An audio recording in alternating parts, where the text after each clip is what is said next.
nous. Merci d'avoir choisi cette librairie comme lieu de lancement du livre. Merci aussi à la maison d'édition Pouf qui n'a pas, malgré les différents problèmes de quartier latin, qui est en train de se vider d'une certaine manière de son âme. Alors, pour le livre en question, et l'habitude que nous avons les jeudis soirs pour présenter les livres, et ça se répartit le temps comme ça. En général, il y a 3-4 minutes pour que je présente l'auteur, je n'ai pas besoin de présenter. Si, si. Deuxièmement, c'est une présentation. Pourquoi ce livre? C'est quoi ce livre? Avec l'objectif d'inciter les gens et en fin de compte, un échange sur quelques questions. On est obligé de choisir, on ne peut pas répondre à tout, on n'a pas le temps. Et après, c'est le dédicace. Donc, je dis mon première impression, j'ai accepté de présenter ce livre sans l'avoir vu. Et je me demandais comment ça se fait que la librairie a été choisie.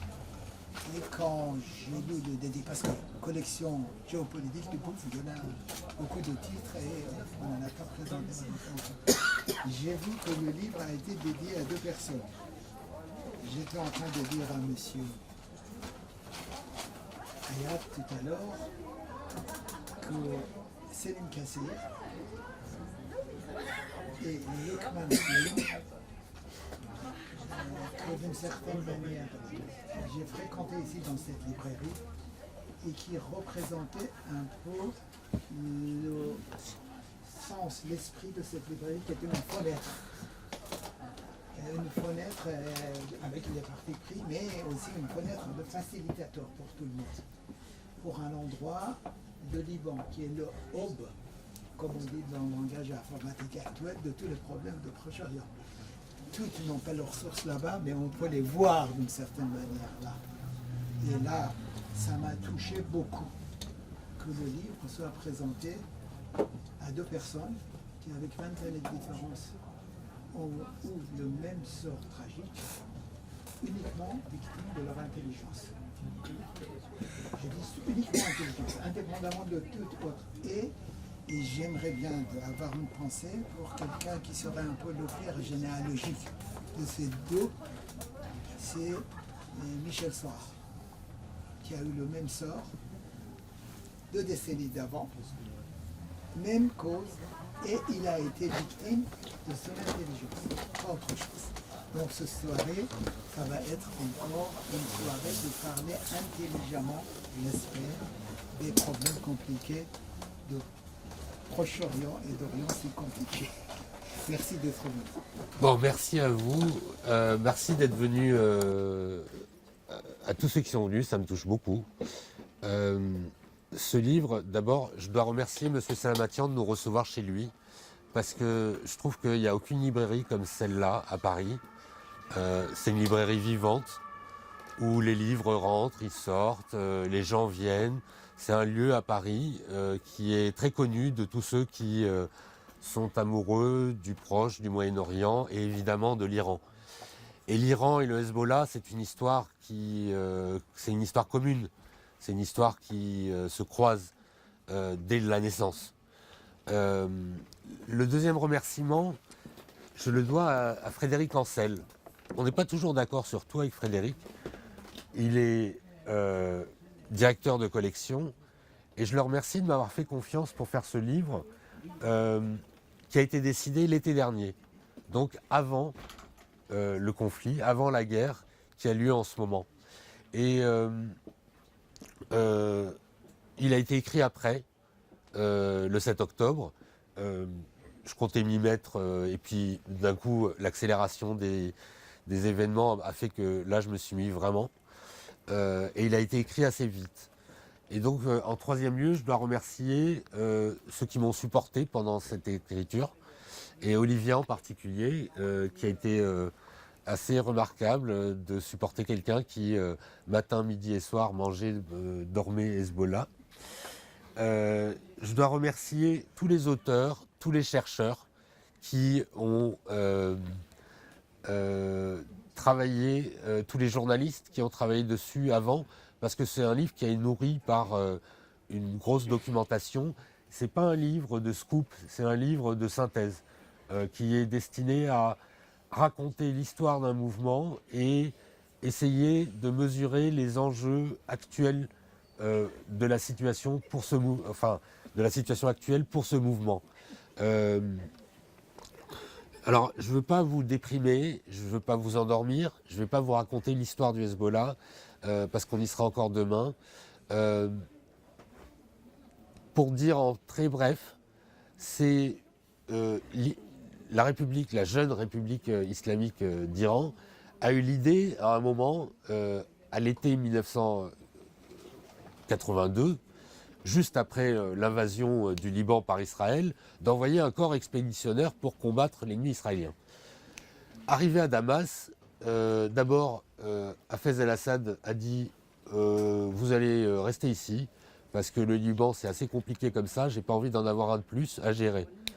Et deuxièmement, les Iraniens se sont dit bon, on va aller faire la guerre, mais elle est déjà perdue. Donc c'est peut-être pas la peine. Ce qu'ils ont fait, c'est former un groupe de jeunes chiites religieux qui avaient pour la plupart déjà fait leurs études à Najaf, en Irak, où ils avaient connu, pour certains, l'ayatollah Khomeini, pour d'autres, son grand alter ego qui était Mohamed Bakr el-Sadr, et qui était acquis à son principe qui était le vilayat el-faqih. Donc c'est-à-dire la guidance du clerc religieux. Qui est le grand changement apporté par Khomeini dans dans la gouvernance des États musulmans. Et parmi ces 200-300 jeunes qui ont été formés se trouvait un certain Abbas Moussaoui, qui est devenu secrétaire général du Hezbollah. Se trouvait, alors lui c'était pas un jeune, c'était un des décideurs, Sobhi el-Toufaili, qui a été le premier secrétaire général du Hezbollah, officiel, et se trouvait Hassan Nasrallah, qui est aujourd'hui encore à la tête du Hezbollah. 40 ans plus tard, cette petite milice de quelques centaines d'hommes est devenue une armée, un parti, une organisation caritative, un groupe terroriste, selon l'endroit et la perspective selon laquelle on se place, qui est en tout cas plus forte qu'un État. C'est-à-dire que c'est un cas absolument unique. Le Hezbollah est un parti et une milice qui est plus forte que l'armée libanaise et plus forte que l'État libanais. Pourquoi ? Parce que le Hezbollah a le pouvoir aujourd'hui de vie et de mort sur le Liban. C'est lui qui va décider. C'est lui qui décide de la politique étrangère du pays. Est-ce qu'il va entrer en guerre avec son voisin israélien ou pas ? Est-ce que on va exercer une forme de retenue, comme c'est le cas depuis le 7 octobre, ou entrer dans une guerre ouverte ? Mon pari, dès le mois de novembre, dès la première intervention de Hassan Nasrallah, c'est que on sent que le Hezbollah n'a pas envie d'un conflit. Le problème, c'est qu'Israël en profite et donc porte des coups de plus en plus profonds, de plus en plus osés au Hezbollah, mais aussi à son allié iranien en Syrie. Le problème, c'est quand on change les règles du jeu, on ne sait pas comment l'adversaire va réagir. Jusqu'à présent, il a réagi de manière extrêmement rationnelle et sage, mais sage, disons modéré ou retenu. Mais peu à peu, on observe quand même, de part et d'autre, une escalade qui se fait dans les cibles, dans les armes utilisées, dans les zones visées. Il faut être conscient que tout le monde a les yeux fixés sur Gaza, mais aujourd'hui, vous avez 60 000 Israéliens qui dorment dans des hôtels et qui ont quitté le nord d'Israël, et 100 000 Libanais qui ont quitté leur maison et leur ferme ou leurs habitations dans le sud du Liban, et qui vivent comme des réfugiés dans leur propre pays, qui sont déplacés en tout cas, des déplacés d'une guerre qui ne dit pas son nom. c'est une donnée importante et lourde qui pèse sur... alors je pense que dans le cas israélien, qui pèse pour l'illusion d'un règlement par la force, et dans le cas libanais, qui pèse plutôt, je pense, en tout cas ce que je constate, pour une volonté d'apaisement et de durée. Parce que, non pas que le Hezbollah soit devenu d'un coup favorable à Israël ou ait envie d'avoir des relations de bon voisinage avec son voisin israélien, mais le Hezbollah n'est pas là pour se sacrifier pour le Hamas. Il a ses propres objectifs qui sont doubles. C'est la protection du Liban. Le Hezbollah est devenu, comme je le dis dans ce livre, un État au-dessus de l'État. Et donc, dans ce sens-là, il est devenu responsable de tous les Libanais, y compris ceux qui ne l'aiment pas. Et il en est conscient. Parce qu'il y a des Libanais qui n'aiment pas le Hezbollah. C'est démocratique. C'est comme ça, c'est pluraliste. Et heureusement, le Liban est encore pluraliste. Et deuxièmement, il a la responsabilité d'un pays qui est très affaibli. Extrêmement affaibli par des années, par l'explosion du port de Beyrouth, par des années de faillite financière, de corruption, de malgouvernance. Et ça, le Hezbollah ne l'a pas changé. Ça faisait partie de ses objectifs au départ. C'était un parti qui se présentait comme ayant les mains propres. Bon, on ne peut pas dire qu'il ait assaini la scène politique libanaise. Il s'en est très bien accommodé. Donc les choses sont plus compliquées qu'on ne le pense avec le Hezbollah, que les Israéliens ont tendance à voir comme une sorte de diable monolithique. En fait, le Hezbollah est monolithique. C'est pas un parti qui a des tendances, des sections. Enfin, c'est pas le Parti socialiste ou François Hollande. Ça, je peux vous le garantir. Mais c'est un parti qui est très sensible aux différents mouvements dans l'opinion libanaise. Voilà, c'est tout ce que je peux dire. C'est pas ceux qui connaissent n'ont rien appris parce que ils vivent ça au jour le jour. Il y a beaucoup de Libanais ici. Il y a des gens qui ont vécu en Israël aussi ici et je suis content qu'ils se rencontrent. C'est pour ça aussi que cette librairie était importante parce que c'est un espace de rencontre.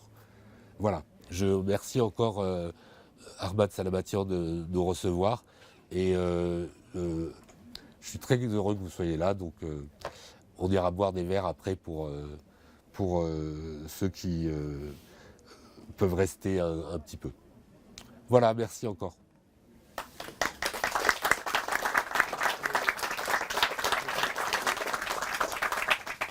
Merci. Merci d'avoir été si complète et bref aussi pour qu'on puisse à un tout petit peu donner la parole aux uns aux autres. Si vous avez des points d'éclaircissement, des petites questions, qu'on ne rentre pas dans le fond des batailles, des problèmes, on ne terminera pas. Allez-y, quelqu'un veut prendre la parole. Je veux bien poser une question à Christophe. Comme tu as dit, et comme tu l'as écrit, Hezbollah est une création de l'Iran. Quand moi je vivais là-bas, effectivement, c'était le discours. Le Hezbollah est une création de l'Iran. Il réagit en fonction de l'Iran. Quand l'Iran dit tu fais ça, il le fait et vice-versa. Et est-ce qu'on peut aujourd'hui dire qu'il a acquis une autonomie ou il est toujours l'instrument de l'Iran? Vu qu'il a pris quand même le pouvoir sur le Liban depuis 2006, est-ce qu'il a toujours est-ce qu'il a acquis une autonomie partielle, totale, ou est-ce qu'on peut encore dire que c'est l'instrument de l'Iran? L'instrument, je n'utiliserai pas ce mot, mais il est l'enfant de l'Iran. L'enfant. Et il le reste.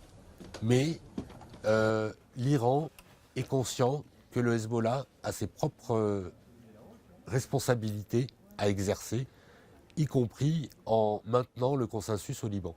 Okay.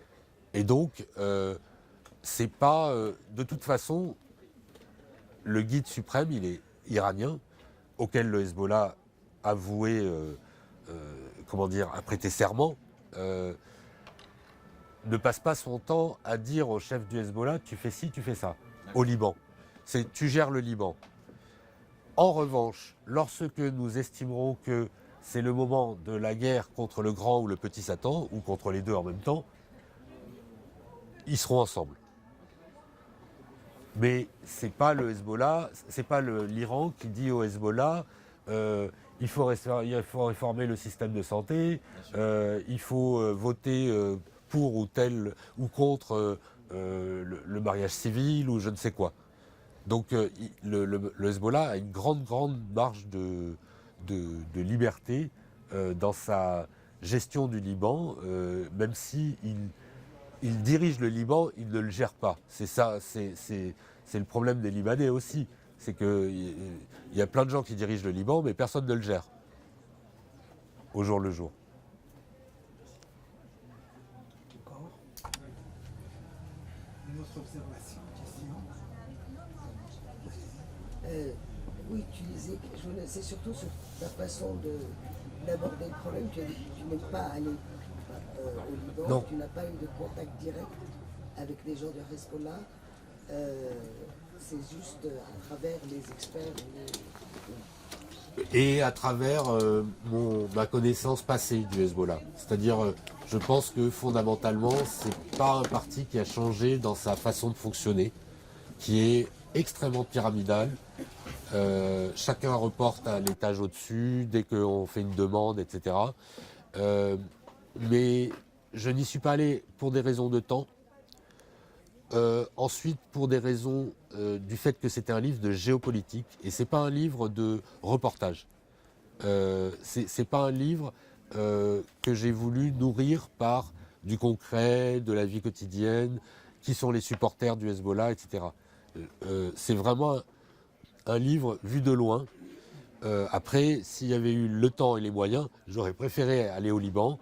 Je pense que vu le contexte, il était très difficile d'avoir accès dans un temps raisonnable à des responsables du Hezbollah. Ça réclame une présence de plusieurs mois, voire plusieurs années, pour qu'une confiance s'installe. Voilà. Et là, il s'agissait de donner aux lecteurs des clés, aux lecteurs lambda, et non pas aux connaisseurs comme toi, des clés d'une compréhension basique de qu'est-ce que c'est que ce phénomène dont on parle comme ça naturellement, mais sans régulièrement rentrer dans les détails. C'est quand même fou que un homme qui vit caché et qui ne rencontre jamais les Libanais soit aujourd'hui à la tête du Liban. Il n'est pas à la tête du Liban dans le sens où il s'en fiche un petit peu de la politique intérieure libanaise, mais c'est lui l'homme le plus puissant du Liban. C'est lui qui va décréter la paix ou la guerre, c'est lui qui décrète la politique étrangère du pays. Sa force armée est bien plus cohérente et puissante que l'armée libanaise. Et cet homme, en fait, on ne le voit jamais. Il vit sous terre ou on ne sait pas trop où. C'est quand même une réalité assez étonnante qu'un parti... Moi, le seul exemple que j'ai trouvé, alors vous allez dire c'est mon tropisme personnel, mais le seul exemple de parti milice que j'ai trouvé qui est devenu aussi puissante qu'un État, et d'ailleurs qui est en train de le combattre, c'est les Rapid Support Force au Soudan. Mais là, il y a deux forces qui s'affrontent, alors qu'au Liban, il y a un consensus pour accepter la domination du Hezbollah. Vous n'avez pas de guerre civile aujourd'hui autour du Hezbollah. Cette éventualité a été complètement balayée en 2008 lorsqu'il y a eu une démonstration de force et que le camp sunnite, d'une certaine manière, a accepté la primauté du Hezbollah qui a envahi Beyrouth Ouest pour montrer sa force. J'avais une petite question. Tu avais parlé de l'État. Un peu plus fort. Et le seul exemple que je pourrais lire à travers l'histoire, en plus de ce pays, c'est les Palestiniens Oui. de l'OLP. Et est-ce que c'est parce que c'est le Liban qui permet justement cette situation de l'État, d'avoir une force qui joue le rôle de l'État dans un État, ou il y a des situations au niveau international Je pense que le Liban n'est pas le seul État faible. Je veux dire, parlons de l'État somalien, par exemple, ou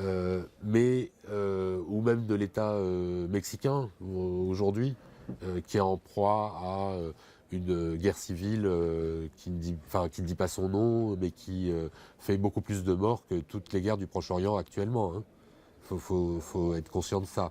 Mais la structuration de l'État libanais, qui est une sorte de consensus minimal entre un grand nombre de communautés et de forces politiques qui ont toutes une tendance communautaire en plus, fait qu'il est réduit à minima. Et c'est probablement pour ça, effectivement, que a pu prospérer dans les années 60, fin 60 et les années 70, une sorte d'État OLP au sein du Liban. La différence, c'est que lorsque l'OLP dirigeait d'une certaine manière une partie du Liban, c'était d'abord pas tout le Liban, mais deuxièmement, les Palestiniens étaient perçus comme des étrangers, pas tous, mais par une bonne partie des Libanais comme des étrangers. C'est pas le cas du Hezbollah. Alors, il y a de temps en temps la tentation de le traiter d'ailleurs, ou de traiter ses supporters d'Iraniens, mais n'empêche que tout le monde sait que le Hezbollah est un parti libanais fait par des Libanais, qui gagnent d'ailleurs régulièrement les élections. Pas les élections au niveau... Il n'y a pas d'élections qui permettent... Le système ne permet pas à un parti d'écraser les autres. Il n'y a pas de 50+1 au Liban. Vous avez un système d'équilibre confessionnel qui fait que on élit dans sa communauté et les partis sont tous limités. Mais c'est le seul parti à faire le plein quasiment. Et encore, il a son pendant qui s'appelle Amal, qui n'est pas un opposant, mais une sorte de succursale, de temps en temps concurrent, de temps en temps et généralement allié quand les choses deviennent importantes. Oui. À votre avis, quelle est la part de responsabilité du système institutionnel libanais qui impose un président chrétien, un premier ministre sunnite? Est-ce que ça, déjà, ça ne crée pas quelque chose de fictif, une représentation fictive de la réalité libanaise? Et puis après, voilà, ça débouche sur tout ça. C'est toute l'ambiguïté libanaise. C'est-à-dire, mais là, on pourrait y passer effectivement la nuit parce que ça résume l'histoire du pays. Si vous voulez, soit vous faites un équilibre des pouvoirs, un équilibre communautaire des pouvoirs, même si le président était plus puissant avant la guerre civile, puis après ça a été le Premier ministre, et puis aujourd'hui, on s'aperçoit qu'en fait le pouvoir, il est... on ne sait pas trop où d'ailleurs. D'une certaine manière, il est passé au Parlement, mais parce que le Hezbollah domine le Parlement par ses alliances. Mais si vous passiez à un homme et une voix pure, vous avez à la fois vous répondez aux activistes de la société civile qui réclament qu'on sorte de ce système communautaire, mais vous pouvez rentrer dans un système où on a vu des démocraties qui ont déchaîné des forces extrêmement violentes dans le fait qu'une majorité estimait avoir le droit d'écraser la minorité. L'avantage du système libanais, c'est que les minorités sont protégées et gardent un minimum de représentation dans ce système politique. Si vous rentrez dans le système 50+1 de la démocratie majoritaire, en fait, la minorité risque d'être tout le temps minoritaire et de se sentir complètement exclue du pouvoir. Donc vous pourrez avoir peut-être un jour, dans ce cas, un président chiite, un président, un premier ministre et un chef du Parlement issus pas seulement de la même communauté, mais du même parti. Parce que le Hezbollah forme aujourd'hui le bloc politique le plus cohérent et le plus la machine politique la plus efficace au Liban. Alors que toutes les autres sont assez morcelées, divisées. Les sunnites sont divisés en plusieurs parties, les chrétiens n'en parlons pas, et il y en a en plus qui sont alliés avec le Hezbollah. Donc, en fait, vous auriez un président, un chef du Parlement et un Premier ministre entièrement Hezbollah. Je pense que même le Hezbollah n'a pas envie de ça, d'une certaine manière. Parce qu'aujourd'hui, personne ne tient le Hezbollah responsable de la faillite de la Banque centrale et des malversations qui ont été faites. Si un jour le Hezbollah devait vraiment gérer le Liban, il faudrait qu'il se réveille un petit peu en termes de bonne gouvernance. Parce que le Hezbollah se gouverne lui-même très bien, mais il ne gouverne pas spécialement le Liban. Enfin, en tout cas, pas très bien.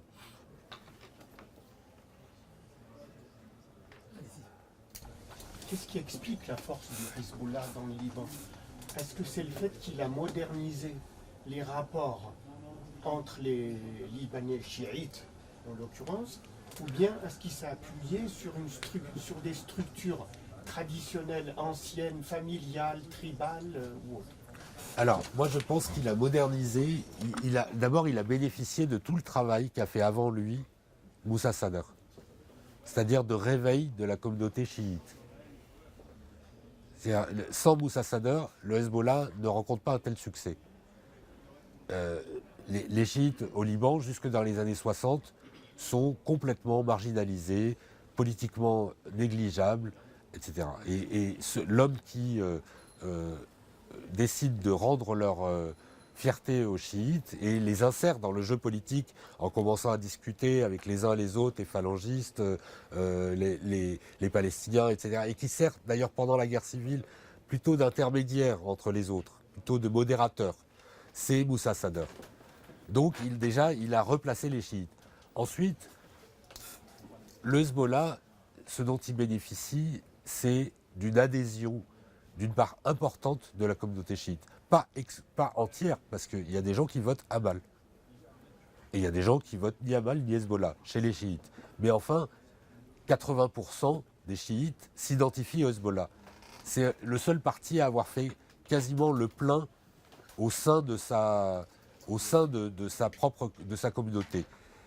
Et puis troisièmement, ce qui lui donne sa force, c'est la légitimité des armes, c'est d'avoir chassé Israël du sud Liban à la faveur d'une guérilla des années 90 qui a fini par user, fatiguer Israël et qui a provoqué le retrait en 2000 qui a été vécu par le Hezbollah comme une victoire. Voilà, donc c'est plus le fait qu'il s'est inscrit dans un mouvement historique qu'il a apporté un principe très fort et qu'il a il a donné une forme d'exemplarité par la résistance. Et il fait corps avec son électorat. C'est-à-dire, quand vous vivez au Hezbollah, ces militants ne sont pas des gens qui prennent une carte et puis qui arrêtent leur adhésion 2 ans plus tard en disant « Ah, j'en ai marre de ce parti ». Quand vous rentrez au Hezbollah, c'est l'engagement d'une vie. Parce que vous avez été formé par lui et il structure tous les aspects de votre vie. Donc il a pas mal participé aux aides entre les gens. Oui, mais surtout dans sa communauté. C'est-à-dire, j'ai pas vu des aides du Hezbollah dans les quartiers chrétiens de Beyrouth. Non. En parlant de géopolitique, quel est le rôle de la Russie? Parce que là, dernièrement, en janvier, il y a Radio Sputnik qui a remplacé BBC. Et en écoutant Radio Sputnik en arabe, donc c'est en langue arabe tous les jours, on voit qu'ils sont très pro-Hezbollah et ils invitent toujours des professeurs en relations internationales pour expliquer que ce que fait le Hezbollah, c'est pour défendre la Palestine. Et donc, quelle est cette relation Moi, je pense que la Russie joue double ou triple jeu. C'est-à-dire qu'elle est alliée avec le Hezbollah quand ça l'arrange. C'est-à-dire, dans tout son discours anti-américain, évidemment, ravit Moscou. Ensemble, ils étaient tout à fait d'accord pour non pas seulement soutenir, mais sauver le régime de Bachar el-Assad et s'aider mutuellement. Mais n'empêche que lorsque les Israéliens mènent des raids aériens pour tuer des hauts responsables du Hezbollah ou de l'Iran en Syrie, généralement, ils préviennent les Russes. Ils ne les préviennent pas 15 jours avant, de peur que, évidemment, les informations fuitent, mais ils les préviennent 2 heures avant pour bien s'assurer qu'il n'y a aucun soldat russe qui soit tué. Et aujourd'hui, la seule protection du ciel syrien, c'est la Russie. J'ai jamais vu les missiles S-300, j'ai jamais vu les MiG russes entrer en action pour empêcher et confronter l'aviation israélienne pour abattre un avion israélien qui viendrait frapper le Hezbollah ou l'Iran. Donc il y a un jeu un peu tu me sers quand ça m'arrange, mais ça m'arrange d'avoir des relations avec Netanyahou, et dans ce cas, je te lâche. Voilà, maintenant, globalement, dans un monde qui est plus polarisé aujourd'hui, depuis la guerre en Ukraine, par la division pro-anti-américains, pro-anti-occidentaux, évidemment que Hezbollah a des convergences d'intérêts avec la Russie évidentes, tout comme l'Iran, puisque l'Iran livre des drones à la Russie qui servent, et même des missiles bientôt, qui servent en Ukraine. Donc je pense que ce qui intéresse la Russie, c'est le discours anti-américain du Hezbollah. De là à ce que la Russie, par exemple, se mette à livrer des armes directement au Hezbollah, non, j'y crois pas.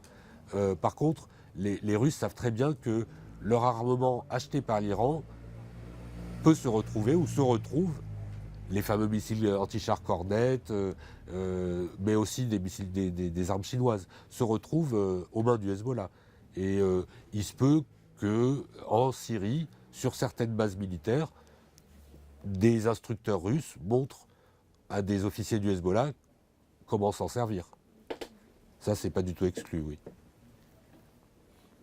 Est-ce qu'il y a quelqu'un? Allez-y donc. Ah, il y a quelqu'un. Allez-y, vous en prie. Allez-y. Vas-y, Bertrand. Est-ce que ça n'empêche pas que sous fond de rivalité, en fait, rivalité au sein du gouvernement, est-ce qu'il n'y a pas une espèce de connivence aussi entre le gouvernement et le Hezbollah, en particulier dans le déploiement de l'armée au Sud-Liban? Dans le non-déploiement de l'armée au Sud-Liban. Du Hezbollah dans le Sud-Liban, ce qui arrange finalement les FAL qui sont incapables de le faire. Oui, ça arrange l'armée libanaise. Qu'il y ait une connivence entre le gouvernement libanais et le Hezbollah, c'est évident, mais c'est plus qu'une connivence. Maintenant, on va dire que depuis 2011, le Hezbollah avait un droit de veto sur le gouvernement libanais. Depuis 2018, il a un droit de formation du gouvernement libanais. Même si ce n'est pas lui qui occupe les postes de Premier ministre, puisque c'est nécessairement un sunnite de toute façon. Donc il faudra bien trouver un allié parmi la communauté sunnite, parmi les partis sunnites. Mais, et ça se fait toujours par la négociation, jamais en pointant une arme sur la tempe de quelqu'un. Mais il est évident que donc, le Hezbollah domine le gouvernement. Moi, je pense que ça arrange tout à fait le gouvernement libanais de ne pas se retrouver à la frontière par rapport à Israël, parce qu'il n'aurait pas les moyens de combattre Israël. Et en plus, il n'a aucune envie de désarmer le Hezbollah. Parce que là, c'est impliqué une forme de guerre civile dont il n'a pas les moyens aujourd'hui. Quand on parle de redéploiement des FAL dans le sud, c'est... Des forces armées libanaises, moi, j'y crois pas. Je pense que c'est illusoire, quoi. Ça fait partie... c'est comme... ça fait partie du discours comme ça, exactement comme quand on dit deux États, le respect des résolutions, le retour des réfugiés, etc. Enfin, ça fait partie du langage diplomatique, mais j'y crois pas. Tu avais dit tout à l'heure que c'était l'Iran qui donnerait l'ordre d'attaquer le petit grand Satan. En 2006, la guerre de 2006 d'Israël sur le Liban a fait suite à un accrochage à la frontière qui a un peu mal tourné. Que oui, et je pense que la leçon de 2006, c'est ce qu'on voit là, c'est-à-dire le Hezbollah qui fait vraiment attention à ne pas déclencher une guerre dont il n'a pas envie. Voilà. Effectivement. Mais je parle de l'ordre... je veux dire, après... une roquette qui tombe au mauvais endroit. Une roquette qui fait 15 morts parmi les civils israéliens pourrait provoquer effectivement une guerre totale. Parce que dans ce jeu à 3, dont l'un est absent, enfin caché, c'est l'Iran, le problème c'est que l'autre, on ne maîtrise pas toutes ses réactions. Et il y a une bonne partie de l'opinion israélienne qui aujourd'hui est pour une opération au Liban en croyant... parce que la menace du Hezbollah au nord, c'est 10 fois pire que le Hamas au sud à Gaza. D'abord, c'est une zone qui est bien plus habitée que la bordure de Gaza. Les armes, la quantité d'armes dont dispose le Hezbollah est incommensurable par rapport à celle du Hamas.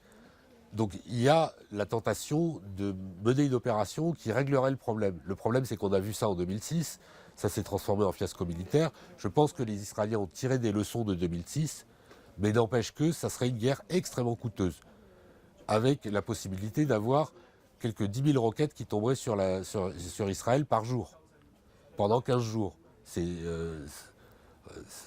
une quantité effroyable, donc c'est une guerre où il faut compter des milliers de morts civils, notamment. Est-ce que la société israélienne est prête à accepter ça? J'en suis pas sûr.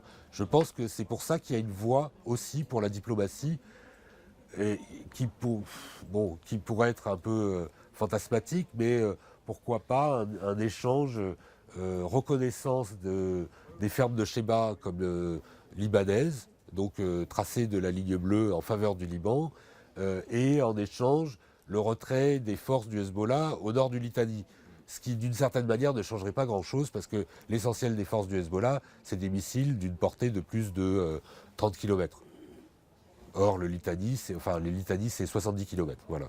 Donc, les missiles du Hezbollah vont de 30 à 300 km. Donc, il y a largement de quoi se retirer au nord du Litanie. Encore une dernière question, intervention, s'il y en a. Non? Je vois qu'il y a des passionnés. Hein. Non, c'est que vous parliez un peu de l'aspect très communautaire de Hezbollah. Moi, j'ai des voisins libanais, chrétiens, juste en face de moi. Bon, leur fils qui a une trentaine d'années, il était allé plusieurs fois au Liban. Il disait que Hezbollah lui a proposé de travailler avec lui, malgré le fait qu'il soit chrétien et tout, avec un salaire.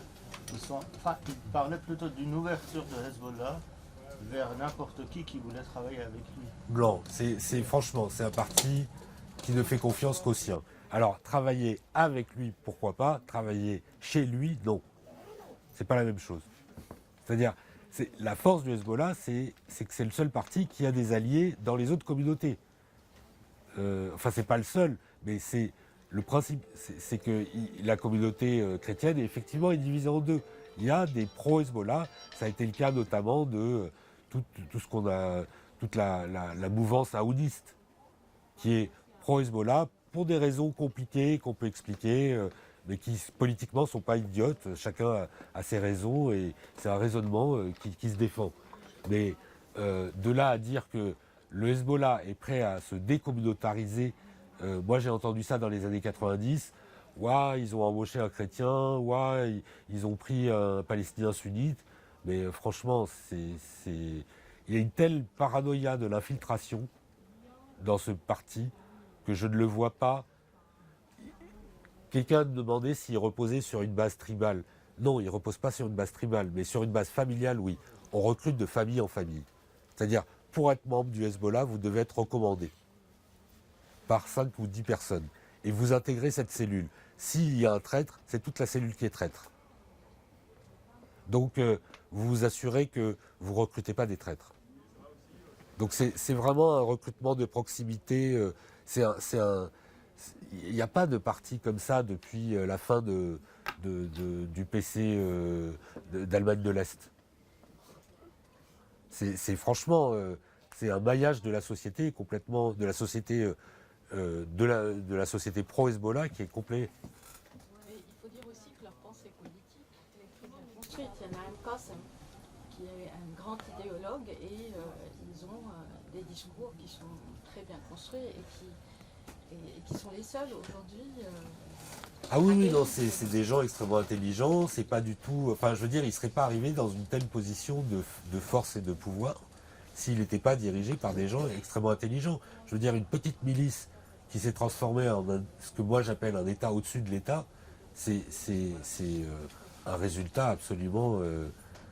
et c'est le fait qu'il est capable de recruter des gens très brillants, de les suivre depuis leur enfance, ou de les convaincre de revenir, de les envoyer à l'étranger pour apprendre les meilleures langues, les meilleures technologies, etc. Donc c'est... Ce qui est très étrange, c'est le contraste entre le Liban où rien ne fonctionne et le Hezbollah où tout fonctionne à la baguette.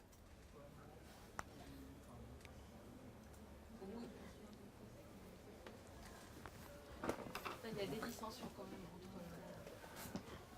Entre eux. Oui, Oui, non, mais on ne peut pas être une organisation aussi grosse sans avoir des différends, mais elles sont réglées avant de sortir.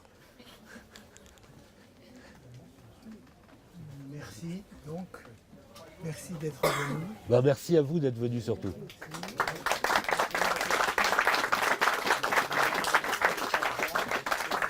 voulez bien